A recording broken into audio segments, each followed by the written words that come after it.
rapaziada, Vitor Dória aqui com vocês. Esse assunto tem sido bastante recorrente nos últimos, sei lá, nesse ano aí, né, cara? Nesses últimos 6 meses aí tem se falado muito de GOAT, de melhor da história, melhor do mundo atualmente.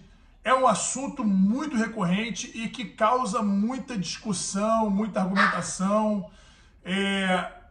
Eu não vim para dar minha opinião, todo mundo tem a sua opinião, não estou aqui para dar opinião, né? Porque eu acho que esse assunto não tem muita opinião para dar. É mais se ater aos fatos e eu não vou definir nada aqui, eu só vou deixar claro quais são os fatos e aí você toma suas conclusões, tira suas conclusões do que eu vou falar aqui, entendeu?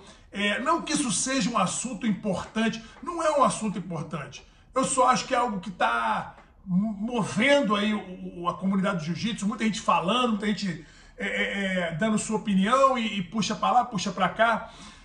E eu acho importante sintetizar a informação de maneira que todo mundo possa, né, não ter uma opinião, mas chegar a uma conclusão. Porque, mais uma vez, na minha opinião, a questão do GOAT, né, do melhor da história, a questão do melhor do mundo, não é uma questão de opinião, mas uma questão de fato, né? Então, deixa eu apresentar os meus dados para vocês, para eu ter chegado na conclusão que eu cheguei. Primeiro de tudo, qual é o campeonato mais importante? Bom, primeiro de tudo, antes de mais nada, o que é ser o melhor da história? O melhor da história provavelmente é o conjunto da obra, né? O conjunto da obra significa, suas vitórias, né? Suas performances, a característica técnica, aquilo que se produziu para a comunidade, que se fez para o jiu-jitsu. Ser o melhor da história precisa ter uma história. Então dificilmente você vai poder chamar de melhor da história alguém que ainda está construindo a sua história. Esse é o primeiro ponto que eu queria chamar a atenção, né? Para que você seja considerado o melhor da história, a sua história tem que ter acabado. Correto? Você tem que estar aposentado, tem que ser um cara que já fez o percurso dele, não está mais adicionando coisas ao currículo dele, né, para ele ser o melhor da história. Porque enquanto ele estiver adicionando coisas ao currículo, ele provavelmente ainda está buscando ser o melhor ou buscando fazer o melhor que ele pode fazer na vida, né, na carreira dele. Então, partindo dessa premissa, eu já eliminaria um monte de candidatos a GOAT aí. GOAT, quem não sabe, Greatest of All Time, significa o maior da história do jiu-jitsu. Esse é o primeiro ponto. Segundo ponto, quando a gente fala de jiu-jitsu, a gente não está falando só de gi, de kimono ou de sem kimono. Está falando de tudo, né? Jiu-jitsu é tudo, é kimono e sem kimono. Estamos falando de MMA também? Não estamos falando de MMA. MMA é outra modalidade, é outra situação. Tem gente que incorpora tudo. Se você não foi um cara no MMA, você não pode ser considerado o GOAT, mas aí seria o GOAT da luta como um todo, né? Aí fica mais difícil, né, de você conseguir ter uma pessoa assim. Você tem, pessoas que fizeram grandes campanhas no MMA, mas não foram grandes no jiu-jitsu. Você tem pessoas que fizeram grandes campanhas no jiu-jitsu e nem nunca lutaram em MMA. E você tem pessoas que fizeram muito bem os dois. Eu dou o exemplo do Fabrício Werdum. Fabrício Werdum, campeão mundial de kimono, campeão do DCC, campeão do UFC. E aí? Será que ele é o GOAT? Né? E já acabou a carreira dele, será que ele é o GOAT? O que você acha? Né? Então, vamos dar as conclusões. Na minha maneira de enxergar, o maior campeonato de kimono é o Mundial da IBJJF. Ponto. Não tem como discutir isso, certo? E no gi, é o Mundial da IBJJF no gi? Não é. Na verdade, o Mundial de Kimono é 10 vezes maior do que o Mundial no gi. Em todas as variáveis, né? Em todos os quesitos. O Mundial de Kimono tem mais inscritos, tem mais popularidade, tem mais tempo, tá aí desde 1996. Tem mais nomes grandes disputando. Você vê o Mundial no gi da IBJJF, ele não tem grandes... Não são todos os nomes grandes que estão lá. Não são todos os nomes grandes do jiu-jitsu que lutam o Mundial no gi. Não são todos os nomes grandes do jiu-jitsu que lutam no gi. Você tem hoje, por exemplo, vamos ser atual. Atualmente você tem alguns campeões mundiais que não lutam no gi.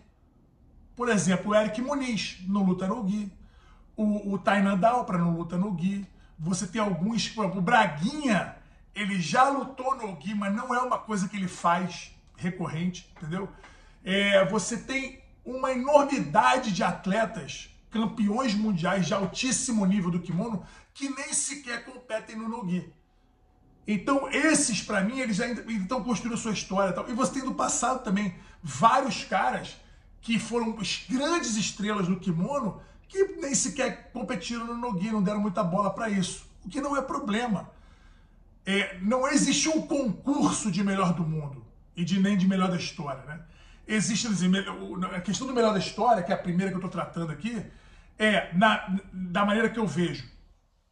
O cara é campeão mundial de kimono e no no-gi o cara é campeão da DCC, que é o campeonato de no-gi mais importante do mundo. Não acho que tenha debate em cima disso. Não dá para comparar o ADCC, né, o Mundial do ADCC, que acontece de 2 em 2 anos. Acontecia de ano em ano, de 98 a 2001. De 2001 para frente passou a ser só ano ímpar até a pandemia, que foi 2019, depois em vez de 2021, acabou sendo ano passado, 2022. Então, esse campeonato, o ADCC, é o campeonato mais importante do no-gi, ok? Do cenário mundial. Lutas casadas, eu já falei aqui algumas vezes, mas vou repetir. Não tem como você se consagrar em lutas casadas. Por quê? Porque a luta casada ela é altamente segmentada, ou seja, os dois caras que vão lutar numa luta casada, eles estão se estudando desde o momento que eles assinaram o contrato até o dia da luta. Estão se estudando ali. Então é um lutando contra o outro. Quando você vai no Mundial ou no ADCC, ou em qualquer outro campeonato que o valha, você não sabe quem você vai lutar na primeira, você não sabe quem você vai lutar na última. Muitas vezes você não sabe nem quantas lutas você vai fazer até a semana do fechamento ali das chaves, né? Então você não tem muita ideia. E isso faz o Mundial de Kimono e o ADCC serem maiores. O ADCC você sabe quantas lutas tem. E eu acho que o Mundial de Kimono poderia caminhar para um lado como esse. É uma outra discussão, de repente, para um outro vídeo. Mas eu acho que deveria existir um processo seletivo para o Mundial de Kimono maior do que apenas, sei lá, 54 pontos, é isso que é hoje? Para o faixa preta, né? Que é outra questão que eu também já levantei, que, na minha opinião, o Mundial de Kimono teria que ser separado, preta de colorida, né? Eu vejo dessa forma, totalmente dessa forma, mas a gente pode fazer um outro vídeo a respeito disso. Campeão mundial de kimono. O cara é campeão mundial de kimono? O cara é campeão absoluto? Não. Então já tira esse cara. Primeiro de tudo, se ele tá lutando ainda, vamos ser mais claros, vamos lá do GOAT. Se ele tá lutando ainda, tá fora da discussão de GOAT. Ele pode vir a ser, mas ainda não é. E nem adianta ficar falando que é, porque ainda tá na carreira, né? Segundo, campeão mundial de kimono, ganhou o campeonato absoluto? Foi campeão mundial absoluto? Não. Foi campeão mundial do peso 10 vezes, mas não foi campeão mundial absoluto? Não entra na discussão. Porque o absoluto é onde todo mundo se encontra, todos os pesos estão ali, né? Terceiro quesito, né? Campeão ADCC, ganhou peso? Ganhei 3, 4 vezes. Ganhou absoluto? Não, nunca ganhei. Então tá fora da conversa. Então, do jeito que eu vejo, o cara que pode entrar na discussão do GOAT, ele já se aposentou. Ele ganhou peso e absoluto no Mundial de Kimono e ele ganhou peso absoluto no ADCC. Esses são os candidatos a GOAT. Dentro dessa esfera, quem que está concorrendo? Quem que ganhou peso e absoluto de kimono, peso e absoluto sem kimono? Sem kimono que eu digo ADCC. Quantos são? Vocês sabem?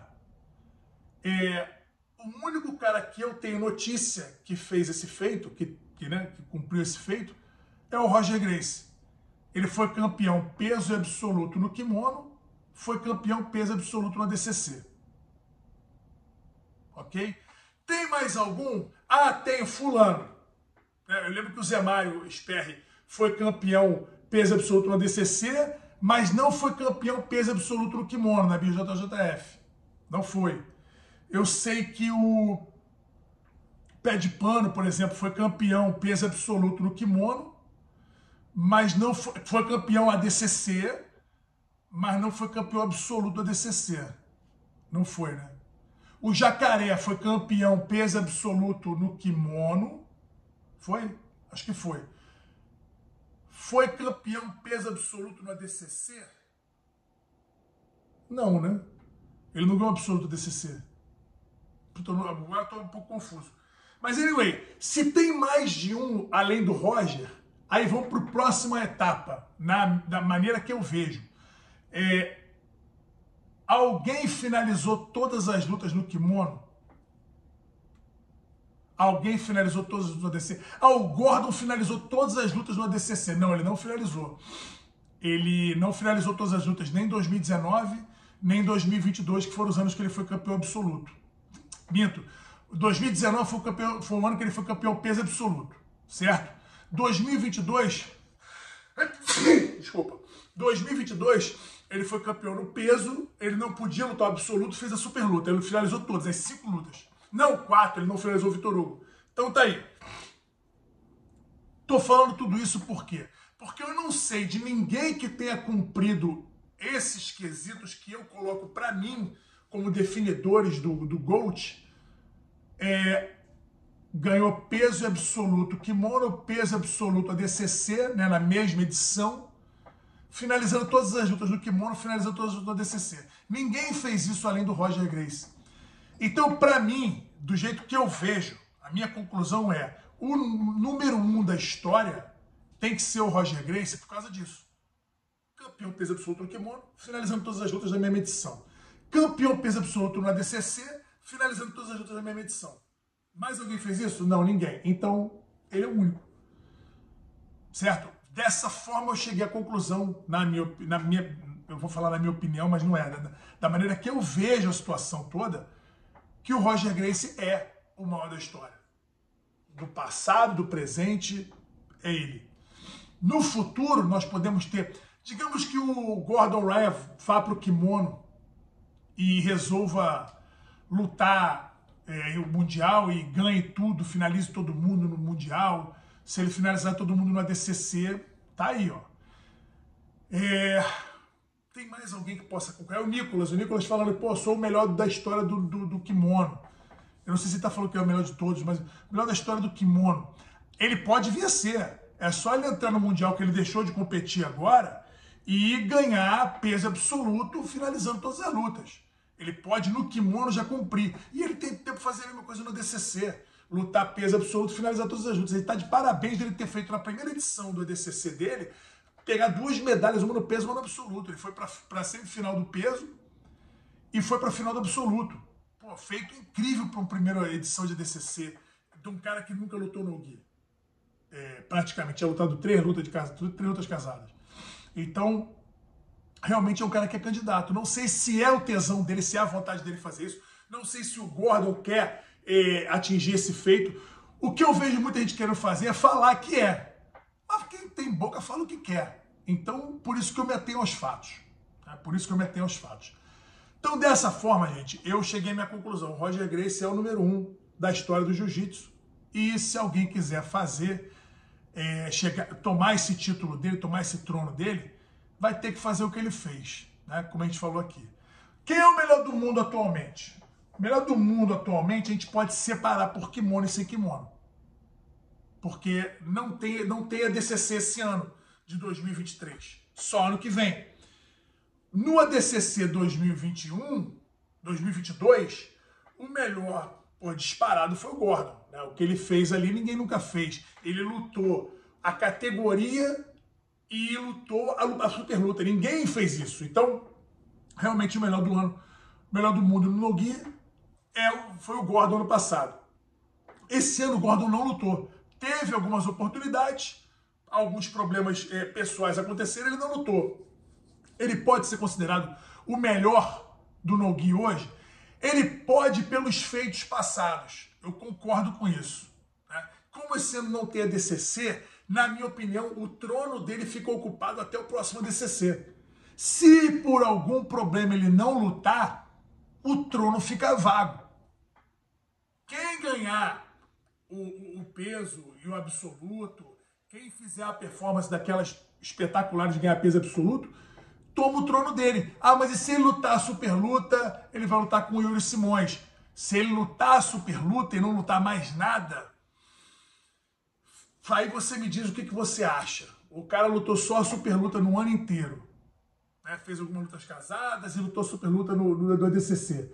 Ele continua sendo o melhor do no-gi? Puta, não sei, cara. Eu acho que é um fato a se discutir. Se alguém ganhar peso absoluto, na minha opinião, toma esse trono. Entendeu? Agora, o melhor do mundo no kimono, a gente sabe quem é. É o campeão mundial peso absoluto. Na verdade, é o campeão mundial absoluto do kimono, que hoje é o Vitor Hugo. E ele ganhou, porra, apesar de não ter finalizado todas as lutas, isso independe nesse momento. O melhor do mundo do kimono é o Vitor Hugo hoje, 2023, até o Mundial de 2024. Falamos disso na análise do Campeonato Mundial. Estou batendo essa tecla agora porque como eu recebo muita mensagem sobre, pô, dá a sua opinião. Na verdade, eu não estou dando uma opinião. Eu estou mostrando os quesitos que para mim são importantes para que uma pessoa seja considerada o melhor do mundo, que para mim é ser campeão mundial absoluto de kimono e ser campeão do ADCC no no-gi. O cara que fez isso foi o Roger, peso absoluto num no outro, e o cara que fez esse ano aí, significa que o Vitor Hugo é o melhor? Não, não é, ele é o melhor do ano. Ano que vem pode mudar de mão ou ele pode manter o título dele, certo? O Bochecha, nos anos que ele foi campeão absoluto e foi se mantendo campeão absoluto, ele foi o melhor do mundo do kimono naquele tempo. Quem nasceu, o Pé de Pano até fala isso uma vez, eu vi um podcast, ele falou, pô, o cara que teria que deu azar de nascer na mesma época que o Bochecha, nunca ter conseguido ganhar um absoluto de kimono, porque todos que ele tava, ele ganhou. Né? Todos que ele participou, ele ganhou. Não, ele perdeu para o Rodolfo lá em 2011, né, se eu não me engano, e teve uma lesão em 2014 ou 15, não me lembro agora, uma lesão de joelho contra o Ricardo Evangelista. Mas os que ele não teve problema, fora do Rodolfo, que ele foi inclusive finalizado, né? O Rodolfo pegou ele, depois em 2012 para frente deu só Bochecha, então o Bochecha é o melhor da história naquela época. Não, o melhor da história não, o melhor de cada ano daquele que ele ganhou. Então, para mim, estabelecida está uma maneira de se ver que é o melhor do mundo. Me diz no comentário se você concorda. Melhor do kimono é o campeão mundial absoluto, melhor do no-gi é o campeão do ADCC absoluto, certo? O último campeão absoluto do ADCC foi o Yuri Simões. No entanto, no ano que o Gordon fez o que fez, ele foi campeão do peso todo, mais pesado do que o Yuri, né? Não pôde lutar o absoluto, ele não foi permitido lutar o absoluto, e lutou com o André Galvão, a super luta, e finalizou o André Galvão. Então, dessa forma, ele toma o título, ele fica com o título de melhor do mundo no no-gi até 2024. Vamos ver o que vai acontecer lá. Se ele entrar e fizer peso e for campeão, e lutar a super luta contra o Yuri e for campeão também, continua sendo melhor. Se ele não lutar, o campeão absoluto vai ser o número 1. Se alguém substituir ele na super luta, esse cara não entra na contagem, né? Não entra nesse concurso de melhor do mundo ali pro ano. Vai ser o campeão do absoluto do ADCC, tá? Me diz qual é a tua opinião sobre esse assunto, vamos trocar ideia aí, me diz o que você acha e a gente debate, beleza? É a melhor maneira de fazer, do que ficar um falando que o outro é melhor, o outro faz... e os levinhos que não lutam absoluto, eles não lutam absoluto, pô. Mas então você está dizendo que um levinho nunca... Teve um cara que comentou esses dias assim, pô, mas se o Bruno Malfacine tivesse 100 quilos...